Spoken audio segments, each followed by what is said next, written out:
pris le parti de parler de votre cas personnel. Là, je me tourne vers le patron des patrons ici. Le patron des patrons qui est également dans les mines, qui est Albert Youma. Déjà, est-ce que vous continuez d'accepter ce terme pays à fort potentiel? Parce que ça commence à faire redondant, ça commence à épuiser la plupart des gens. Mais l'expression n'est pas fausse.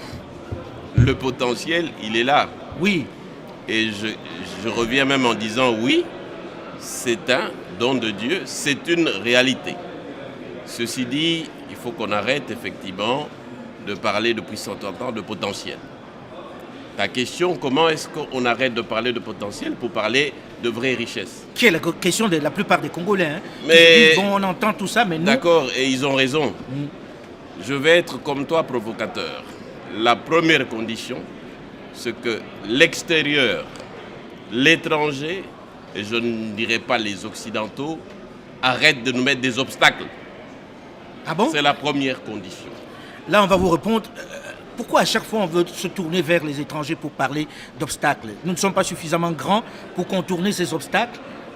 Est-ce qu'on n'a pas de responsabilité là-dedans? Je suis d'accord, mais laisse-moi continuer. Arrêtez de nous mettre des obstacles. Mais bien entendu, c'est à nous, et je l'ai dit hier, de prendre notre destin en main. Et tu as parlé que j'étais dans les mines. Pourquoi est-ce que ces mines ne bénéficient pas aux Congolais? Les mines, le secteur minier a été géré, préparé, je dirais formaté pour ne servir qu'à l'extérieur. C'est le premier obstacle qu'on a.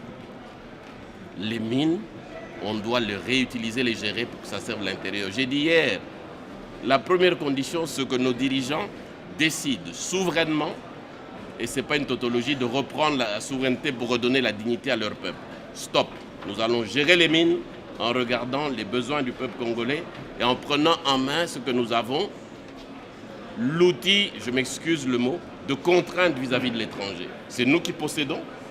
Si nous ne voulons plus qu'on partage avec vous l'exploitation, eh bien, venez nous arracher de force. Ou bien accepter qu'on co-gère pour l'intérêt de notre peuple. Là, ce que vous dites est très important, M. Youma. Là, vous êtes en train de dire que les mines du Congo ne sont pas gérées par les Congolais, alors. Ça ne leur appartient pas. Mais je vais dire quelque chose qui est peut-être pas politiquement correct. Quand je suis arrivé à la GECAMIN, je dirais depuis 2011, la première chose que je dis, la plus grosse erreur, c'est d'avoir accepté de saucissonner la GECAMIN et de donner nos concessions aux entreprises étrangères. Ça a été une erreur politique grave. Il faut revenir là-dessus. Mais qu'est-ce qui empêche qu'on revienne dessus?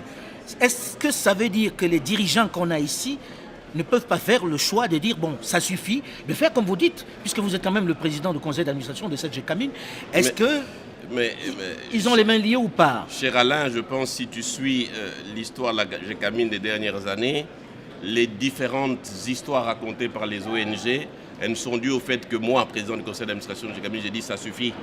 Nous allons récupérer l'exploitation de nos minerais, nous allons renégocier tous les partenariats parce que depuis 15 ans qu'on vous les a cédés, on nous avait promis par la Banque mondiale et le FMI, GECAMIN en 2010, avril, rapport de la Banque mondiale doit être fermé, c'est une entreprise en faillite.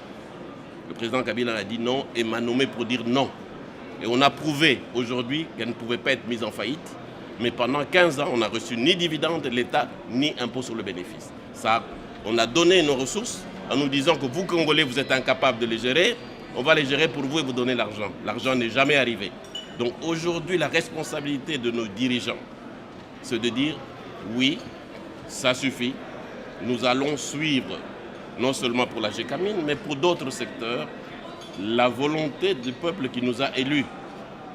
Faire son développement, et ça passe par un développement autocentré et volontariste, et couper les ponts quand il y a lieu avec les partenaires externes.